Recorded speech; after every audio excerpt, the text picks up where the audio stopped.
Well, Charlie Gard is getting one last shot at life. He's an 11-month-old baby. He's severely ill. His parents are hoping they can extend his life with experimental treatments here in the United States. They want to pay for those treatments themselves.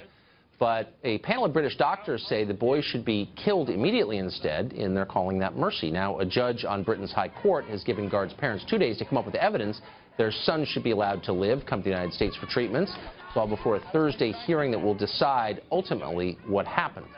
Charles Krauthammer is, among many other things, a physician and an ethicist, and he joins us now to talk about this. So there are two different ways of looking at this, Charles. You and I have talked about this. And one is from the personal perspective, and the other is from the legal perspective. In other words, what should the parents do, and then what should the state allow the parents to do? How would you divide those up? Look, I think the real tragedy here is there are two principles in conflict, and they are essentially the parents are sovereign. Yes. But the parents can be wrong. Yes. And we have to tolerate the two facts. In this particular case, I think the parents are wrong. If it were me, looking at the objective evidence, I think this child is in terrible distress.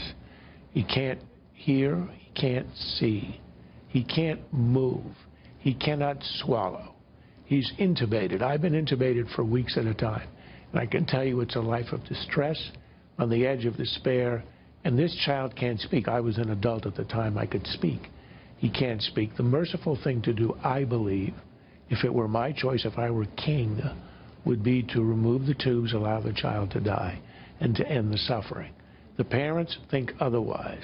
I think in the end, these issues are irresolvable, and therefore we ought to allow the decision to be made by those who love the child the most, who have the most pure of motives. And in this case, it's the parents who want to bring him to wherever. I think this is a cruel hoax, this holding out of hope for a disease that is utterly incurable.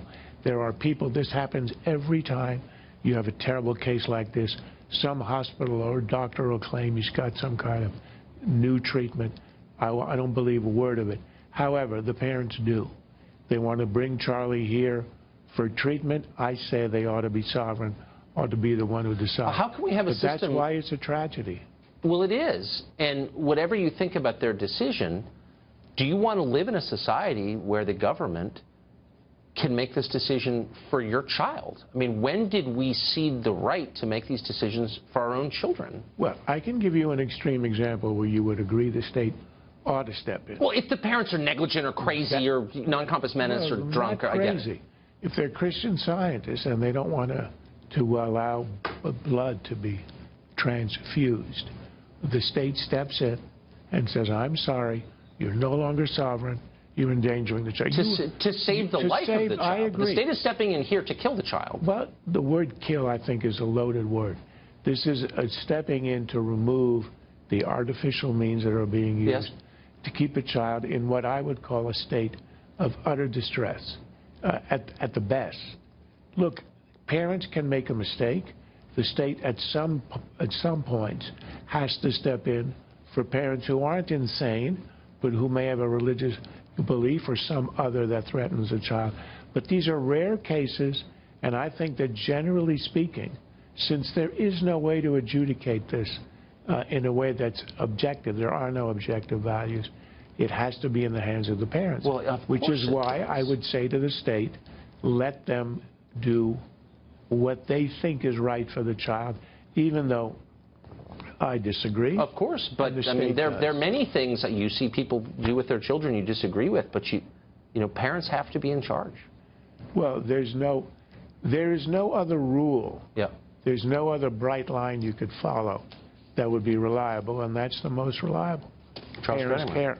Thank you. Like Cuomo, apparently, he cares as well. Parents care more. He cares a lot. About the children. Even as you sleep, he's caring.